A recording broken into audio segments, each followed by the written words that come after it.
Assalamualaikum everyone. Today we are discussing the theorems of class 9 mathematics unit 12 line bisectors and angle bisectors.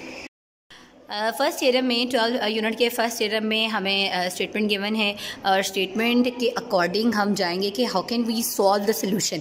तो statement में जो इससे पहले वाली चीज़ है वो हम गिवन में करेंगे और इससे बाद जो चीज़ है वो हम टू प्रूव में करेंगे। और सोल्यूशन पे जाने से पहले हम डायग्राम ड्रॉ करेंगे, डायग्राम के बाद हम जाएंगे आगे। अगर डायग्राम आप नहीं करते तो आपका जो थ्योरम है उसको कंसिडर नहीं किया जाता कि आपने सोल्यूशन ठीक लिखा है। थ्योरम में diagram is very very important. तो इसकी स्टेटमेंट पे जाते हैं। स्टेटमेंट में हमें क्या गिवन है कि कोई पॉइंट है right bisector of A line segment है। देखिए जी, लाइन सेगमेंट हमने ले ली ए बी, ठीक है।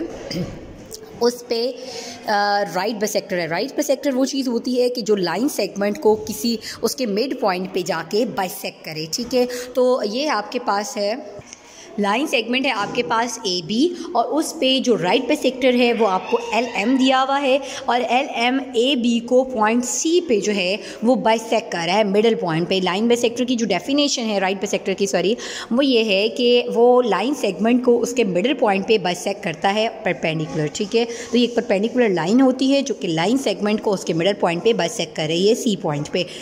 नेक्स्ट उसने कहा is equal distance from its end points, कि इसका फासला उसके एंड पॉइंट से बराबर है। ये हम टू प्रूव में करेंगे। कंस्ट्रक्शन हमने यहाँ पे कर ली है कि P का फासला A और B से बराबर है। PA is congruent to PB, ये हमने प्रूव करना है। और कंस्ट्रक्शन हम इसमें करेंगे। जो चीज़ हमें नहीं गिवन होती वो हम डॉटेड लाइन से करते हैं और डॉटेड लाइन्स वाला काम हम कंस्ट्रक्शन में लिखते हैं। Let's start the solution. जी, सबसे पहले हम स्टेटमेंट के अकॉर्डिंग ही हम गिवन लेंगे। देखें, स्टेटमेंट को मैं सामने रख रही हूँ और फिर आपको गिवन बताती हूँ वन बाय वन। कहते हैं कोई पॉइंट है राइट बाइसेक्टर पे on the right bisector of A line segment, ठीक है। तो वो पॉइंट हम कहते हैं एक लाइन, वो पी हम पॉइंट दे देते हैं। अच्छा, देखते हैं जी यहाँ पे क्या है। पी पॉइंट है वो एल एम पे। खैर, हमने जो गिवन चीज़ है वो हमने क्या ली कि एक लाइन है एल एम, ठीक है। ये लाइन है एल एम, ठीक है, और वो इंटरसेक्ट कर रही है लाइन सेगमेंट ए बी को पॉइंट सी के ऊपर। यही मैंने बताया और यही मैंने यहाँ पे गिवन में लिखा कि लाइन एल एम इंटरसेक्ट कर रही है लाइन सेगमेंट ए बी को एट पॉइंट सी। तो आप देख सकते हैं लाइन एल एम, ये लाइन एल एम है that intersect the line segment A B at point C, ठीक है। तो यही वर्डिंग में हम लिख लिया such that L M is perpendicular to A B. तो इसको भी हमने लिख लिया कि L M is perpendicular to A B, ठीक है। लाइन सेगमेंट को हम दोनों साइडों पर एरो लिखते हैं और जो लाइन जो लाइन होती है वो दोनों साइडों पे एरो होते हैं क्योंकि लाइन को हम जितना मर्जी बढ़ा सकते हैं। जो लाइन सेगमेंट होती है वो हमें गिवन होती है, ठीक है, उसकी मेजरमेंट गिवन होती है, तो उसके हम साइडों पे जो है वो एरोज़ नहीं लगा रहे, ठीक है। और अगली चीज़ क्या है, इसी में हमने कहा कि क्योंकि मिड पॉइंट ये था ना, सी से वो कर रहा था, सी पे बस कर रहा था, तो हमने कहा कि A C is congruent to B C, side A C is congruent to side B C. तो ये हमने किया कंग्रुएंट के लिए हम ये इक्वल के ऊपर टिल्डा का साइन डालते हैं। और नेक्स्ट जो उसने बात की थी कि कोई पॉइंट है जो कि राइट बाइसेक्टर है लाइन सेगमेंट के ऊपर, तो वो पॉइंट क्या है, उस पॉइंट को हमने नाम दे दिया P। P is a point on L M. तो यही बात हमने गिवन में पूरी की कि P is a point on L M. तो ये गिवन हमारे पास कंप्लीट हो गया है। अब टू प्रूफ की बात करते हैं। मैंने आपको स्टेटमेंट में ही बताया था कि स्टेटमेंट में ही हमें गिवन और टू प्रूफ गिवन है। तो गिवन हमें जो थी वो इससे पहले वाली चीज़ थी, इसके बाद जो चीज़ है ये टू प्रूफ में लिखने equal distance from its and point. इसका मतलब है P का फासला उसके एंड पॉइंट से जो है वो एक जितना है। P का फासला A से और P का फासला B से कंग्रुएंट या बराबर आना चाहिए, इक्वल डिस्टेंस। तो हम कंग्रुएंट कहेंगे P A is congruent to P B। Congruent के लिए हम इक्वल के ऊपर टिल्डा का निशान लगाएंगे। अब देखें, ये चीज़ हमारे पास थी नहीं, हमने खुद बनानी है। तो हमने क्या किया, डॉटेड लाइंस ले ली। P और A को हमने डॉटेड लाइन से मिलाया, P और B को अपने डॉटेड लाइन से मिलाया। तो ये हमने जब डॉटेड लाइन से बनाया है तो ये हमारे पास आ गई कंस्ट्रक्शन। हमने ये खुद कंस्ट्रक्ट किया है, तो हमने ये कंस्ट्रक्शन में लिख लिया कि हमने ज्वाइन किया है P को two points A and B। Now वो move forward for the proof. Proof में सबसे पहले आता है जी स्टेटमेंट और उसके सामने आते हैं reasons. Without reasons statement incomplete है, ठीक है। आपने स्टेटमेंट भी देनी है, फिर उसका रीज़न देना है, तब आपका थ्योरम जो है वो कंप्लीट होगा। तो हमने यहाँ पे दो ट्राइंगल्स देखे ना, दो ट्राइंगल्स बन रही है ना। फिगर को मैं साथ साथ कंटिन्यू करा रही हूँ। फिगर में अगर आप देखें तो दो ट्राइंगल्स बन रही हैं। कौन कौन सी, ACP और दूसरी ट्राइंगल है जी BCP। दो ट्राइंगल्स हैं आपकी, इनकी करस्पॉन्डेंस देखेंगे। अगर इनकी कोई भी तीन चीज़ें आपस में कंग्रुएंट हो गई, चाहे वो एंगल्स हैं, चाहे तीनों साइड हैं, चाहे एक साइड दो एंगल्स हैं, दो साइडें एक एंगल है, समथिंग लाइक दैट, कि कोई भी तीन चीज़ें जो हैं इन दोनों ट्राइंगल्स की वो आपस में अगर कंग्रुएंट आ जाती हैं तो वो दोनों ट्राइंगल्स कंग्रुएंट होंगी और उसके बाद बाकी रिमेनिंग एंगल्स और साइड्स जो हैं वो कंग्रुएंट होते हैं। ठीक है, कंग्रुएंट ट्राइंगल्स का ये है कि भाई आपकी तीनों एंगल्स और तीनों जो साइड्स हैं वो कंग्रुएंट होनी चाहिए। तो हमने जब प्रूफ करना होता है तो हम कोई भी तीन चीज़ें जो है वो प्रूफ करा देते हैं, तो हमारे पास क्या होता है कि प्रूफ कंप्लीट हो जाता है। तो करस्पॉन्डेंस के लिए हम ये एरोज लगाएंगे। ठीक है, हमने कहा in triangle ACB corresponding to triangle BCP। सबसे पहले हमने कहा कि side AC is congruent to side BC, और हमने कहाँ से उठाया है, ये गिवन से उठाया। गिवन में मैंने डाला हुआ था तो रीज़न हमने इसमें बता दिया कि side AC is congruent to side BC। फिर हमने एक एंगल लिया, हमने कहा angle ACP is congruent to angle BCP। कहाँ पे है, let's see, angle ACP is congruent to angle BCP। ये देखिए 90 का एंगल है। ठीक है, ये राइट बाइसेक्टर है जो कि क्या कर रही है, हमें गिवन था ना कि LM जो है वो परपेंडिकुलर है AB के ऊपर। जब वो परपेंडिकुलर है तो ऑब्वियसली C पे एंगल जो है वो 90 का बन रहा है। तो ये चीज़ भी हमें गिवन है और हमने यहाँ पे रीज़न दे दिया, चाहे वो LM हो या चाहे वो PC हो। ठीक है, क्योंकि हम इसमें जा रहे हैं तो LM के ऊपर ये P और C पे पॉइंट है तो ये भी परपेंडिकुलर है। तो यहाँ पर हम कह सकते हैं कि grade is given PC is congruent to perpendicular to AB, that's why angle C is 90 degree. तो चाहे वो ईच एंगल इसलिए हमने यूज़ किया कि चाहे वो A की तरफ से हो चाहे वो B की तरफ से हो, C पे हर एंगल जो है वो 90 डिग्री का बन रहा है और दैट इज़ गिवन। फिर देखें दोनों ट्राइंगल में एक साइड एक जैसी है। ये PC इस ट्राइंगल का भी हिस्सा है, ये PC इस ट्राइंगल का भी हिस्सा है। दोनों ट्राइंगल्स में ये साइड कॉमन है, तो ये हमने रीज़न दे दिया कि PC is congruent to PC, that is common. तीन चीज़ें आ गई ना, मैंने आपसे बोला था कोई भी दो साइड है और एक एंगल अगर आ गया, कोई भी तीन चीज़ें आपकी प्रूव हो गई हैं तो आप कह सकते हैं कि आपके जो ट्राइंगल्स हैं वो आपस में कंग्रुएंट हैं। Therefore triangle ACB is congruent to triangle BCP। ये साइड एंगल साइड पोस्टुलेट है, आप इसको ऐसे भी लिख सकते हैं साइड एंगल साइड पोस्टुलेट, या आप लिख सकते हैं side angle side is congruent to side angle side. ठीक है, और अगर आपकी ट्राइंगल कंग्रुएंट हो गई तो जो चीज़ आपने प्रूव करनी है वो आप आंखें बंद करके लिख सकते हैं। हमें क्या प्रूफ करना था, side PA is congruent to side PB, तो वो हमने लिख दिया। क्यों, रीज़न क्या है, corresponding sides of A congruent triangle है। मैंने आपको बताया था कि अगर आपकी ट्राइंगल्स कंग्रुएंट हो गई तो फिर बाकी जितनी साइडें हैं, जितने एंगल्स रिमेनिंग रह गए हैं वो भी आपस में कंग्रुएंट होंगे। तो ये करस्पॉन्डिंग साइड्स हैं जी कंग्रुएंट ट्राइंगल की। करस्पॉन्डिंग ये आमने सामने वाली जी PA और PB, तो ये भी आपस में कंग्रुएंट होंगी। तो ये आपका था theorem 12.1। Now we are solving the second theorem of unit 12, that is a converse of theorem first। जो फर्स्ट theorem अभी हमने किया है उसका converse है, यहाँ पे उसका उलट गिवन है। जो हमने वहाँ पे प्रूफ किया था वो यहाँ पे गिवन है और जो वहाँ पे गिवन था वो हमने प्रूफ करना है। यहाँ पे अब स्टेटमेंट देखें ना, लिखा हुआ है कि any point equal distance from the end points of A line segment is on the right bisector of it. उधर राइट बाइसेक्टर गिवन था और हमने दोनों का फासला फाइंड आउट किया था। अब उन्होंने कहा है कि कोई पॉइंट है जिसका फासला उसके एंड पॉइंट से, लाइन सेगमेंट के एंड पॉइंट से एक जैसा है और राइट बाइसेक्टर है, is on the right bisector of it, के उसका राइट बाइसेक्टर उसके ऊपर है। तो ये हम उसके लिए फिगर हमने ये बना ली। ठीक है, ये हमारे पास क्या है कि P का A से और P का B से फासला बराबर है, ये हमें गिवन था और राइट बाइसेक्टर उसके ऊपर है। तो ये फिर हमने प्रूफ करना है कि जी जो P पॉइंट है वो राइट बाइसेक्टर है AB के ऊपर, ये हम प्रूफ करेंगे। उसके लिए हमने ये डॉटेड लाइन से कंस्ट्रक्शन निकाली कि P को हमने मिडल पॉइंट से जो है वो मिला लिया। So let's start the solution. First of all हम मतलब डायग्राम हमने बना लिया, अब हम गिवन पे जाएंगे। गिवन में जब जाएंगे तो मैंने आपको बताया इससे पहले जो चीज़ है वो सारी हमें गिवन है यहाँ तक। ठीक है, इससे पहले ये जितनी चीज़ है ये हमें गिवन है।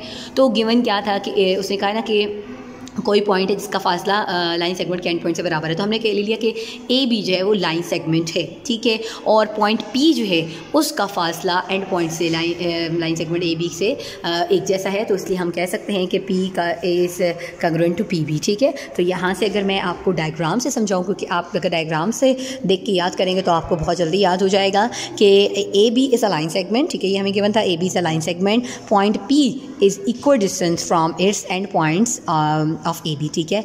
एंड पॉइंट्स जो हैं वो ए बी के उससे एक जैसा फासला है, यानी कि P A is congruent to P B of A B. अगर आप नहीं लिखना चाहते तो ना भी लिखें, यहाँ तक भी हम कर सकते हैं, ठीक है जी।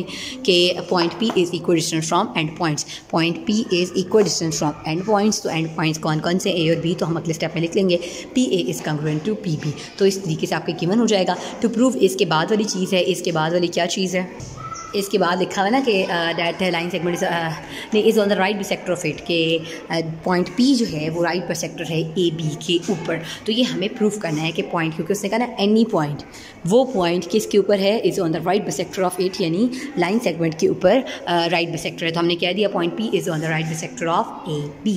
कंस्ट्रक्शन पे जाएंगे। कंस्ट्रक्शन मैंने आपको बताया कि पी को हमने सी से ज्वाइन किया है और सी क्या है, that is a midpoint of A B, ठीक है। ये बात याद रखिएगा, C is midpoint of A B. It means कि सी का फासला ए से और सी का फासला बी से बराबर होना चाहिए। कंस्ट्रक्शन में हमने ये बात की है। प्रूफ पे चलते हैं जी। प्रूफ में हमने कॉरस्पॉन्डेंस देनी है ट्रायंगल में। प्रूफ में सबसे पहले स्टेटमेंट लेते हैं, फिर रीजंस लिखते हैं। दो ट्रायंगल्स हैं जी, दो, अगर आप देखिए फिगर में दो ही ट्रायंगल्स बन रही हैं। एक है ए सी पी, दूसरी है बी सी पी। इन दोनों की कॉरस्पॉन्डेंस लेंगे, वो हमने कॉरस्पॉन्डेंस ले ली। अब देखें side P A is congruent to side P B थी, ये हमें गिवन था। या आप देख सकते हैं गिवन में P A is congruent to P B, तो हमने यहाँ पे ये लिखा P A is congruent to P B given. फिर कंस्ट्रक्शन में हमने क्या कहा था कि सी का फासला, हमने कहा था ना कि ज्वाइन हमने किया है पी को सी से, और C is a midpoint of A B. जब सी मिड पॉइंट है ए बी का, तो सी का ए से फासला और सी का बी से फासला क्या होगा, बराबर होगा। तो हमने लिख दिया A C is congruent to B C, and that is construction. और अगली side P C is congruent to P C common है, हमने पिछले में भी थ्योरम में यही किया था कि पी सी साइड दोनों ट्रायंगल्स में थी, इसमें भी इसलिए P C is congruent to P C आ गया, दैट इज़ कॉमन। तो ये तीनों साइड जब आपके पास एक इन दोनों ट्रायंगल्स की आपस में इक्वल आ गई हैं बाय सम रीज़न, तो हम कह देंगे कि ट्रायंगल्स दोनों कांग्रुएंट हैं। और पास्टुलेट क्या है, side is congruent to side. अच्छा, अब हमने क्यों के प्रूफ करना है कि वो राइट बाइसेक्टर है, पॉइंट पी जो है वो राइट बाइसेक्टर है, उसके लिए अभी हमें कुछ और भी लाए अमल तय करना है, एंगल्स निकालने हैं। देखें जी, एंगल्स जो हैं, एंगल ए सी पी जो है, angle A C P is congruent to angle B C P है। क्यों? क्योंकि एंगल सी पे 90 डिग्री है, कॉरस्पॉन्डिंग एंगल भी है, जाहिर सी बात है कॉरस्पॉन्डिंग एंगल है कांग्रुएंट ट्रायंगल का। तो ये हमने लिख लिया, ये रीज़न बना के हमने पहली स्टेटमेंट कंप्लीट कर ली। और दूसरी जो स्टेटमेंट हमने दी है, हमने ये कहा कि ए सी पी और बी सी को ऐड करें तो 180 आता है, क्योंकि सप्लीमेंट्री एंगल्स ये कहते हैं, ठीक है। सप्लीमेंट्री एंगल्स के according angle A C P और बी सी पी का सम 180 के इक्वल होता है सप्लीमेंट्री एंगल्स के थ्रू। ये तो इक्वेशंस बन गई। अब देखें, ये अगर बराबर है इसके, तो यहाँ पे हम रिप्लेसमेंट कर सकते हैं। अगर मैं ए सी पी की जगह बी सी रिप्लेस कर दूँ, ठीक है, यहाँ पे, तो ये 2 बी सी भी बनेगा, 2 उधर जाके 180 के नीचे डिवाइड होगा तो 90 आ जाएगा। तो इन दोनों इक्वेशन से मुझे ये रिजल्ट पता चला कि अगर बी सी पी 90 आता है तो सही सी बात है ए सी पी भी 90 आएगा फ्रॉम इक्वेशन 1। तो फ्रॉम 1 एंड 2 हम ये कह सकते हैं कि ए सी पी और बी सी पी दोनों जो है वो 90 डिग्री हैं। मैंने आपको बता दिया किस तरीके से 90 आता है, कि इसको अगर मैं ए सी पी की वैल्यू बी सी पी यहाँ पुट कर दूँ, 2 बी पी सी हो जाएगा, 2 यहाँ मल्टीप्लाई और दूसरे पे जाके डिवाइड होगा तो वो 90 आ जाएगा। बी सी पी की 90 अगर वैल्यू आई है तो ए सी पी की आएगी, क्योंकि ए भी 90 होगा तो ये भी 90 होगा। तो इस वजह से हमने यहाँ पे कह दिया कि that is equal to 90 from equation 1 and 2। अब इक्वेशन 3 में हमने ये क्या बताया कि जो पी सी है that is perpendicular to A B, ये हमने यहाँ पे ड्रॉ किया था ना कि P C is perpendicular to A B, construction से हमने ये किया था, ठीक है। तो angle A C P 90 degree है, ये हम प्रूव भी कर दिया ना हमने कि एंगल ए सी पी जो है वो 90 डिग्री है, एंगल ए सी पी और एंगल बी सी पी 90 है। तो इसका मतलब है कि पी सी किसके ऊपर परपेंडिकुलर है, ए बी के ऊपर। उस स्टेटमेंट से हमने ये चीज़ निकाली है कि P C is perpendicular to A B, और स्टेटमेंट का रीज़न हमने बता दिया कि एंगल ए सी पी जो है वो 90 डिग्री है।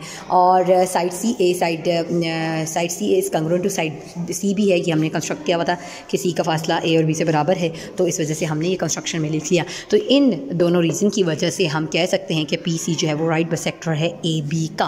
क्यों राइट बाइसेक्टर है पी सी ए बी का? कि सी का ए बी से फासला भी बराबर है और पी सी जो है वो परपेंडिकुलर भी है ए बी से। तो इन दोनों इक्वेशंस के अकॉर्डिंग हम कह सकते हैं कि पी सी जो है वो राइट बाइसेक्टर है ए बी का, और रीज़न हमने यही दे दिया फ्रॉम इक्वेशन 3 एंड 4। और फिर हमने पूरी वो स्टेटमेंट भी लिख दी जो हमें प्रूफ में चाहिए थी कि point P is on the right bisector of A B. तो इस तरीके से हमारे पास जो सेकेंड थ्योरम है that is a converse of first theorem वो कंप्लीट हो गया।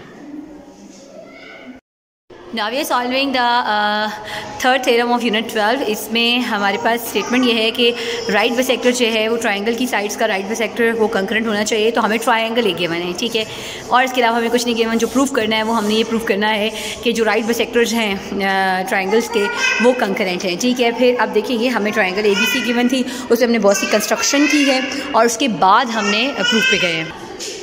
तो गिवन हमें सिर्फ ट्रायंगल ABC थी, प्रूव हमने ये करना था कि जो राइट बाइसेक्टर्स हैं AB, BC और CA, ये तीनों जो राइट बाइसेक्टर्स हैं वो तीनों कंकरेंट हैं। हमने उसके लिए कंस्ट्रक्शन हमने ये की कि हमने राइट बाइसेक्टर्स ड्रॉ किए हैं AB से BC से जो कि मिल रहे हैं एट पॉइंट O, ठीक है। तो हमने O को ज्वाइन कर दिया A, B और C से। अब हम प्रूव ये करेंगे थर्ड वाला जो राइट बाइसेक्टर है अगर वो भी चल रहा है तो उस लिहाज से हम देखेंगे कि क्या ये राइट बाइसेक्टर्स कंकरेंट हैं तीनों के तीनों पॉइंट O पे।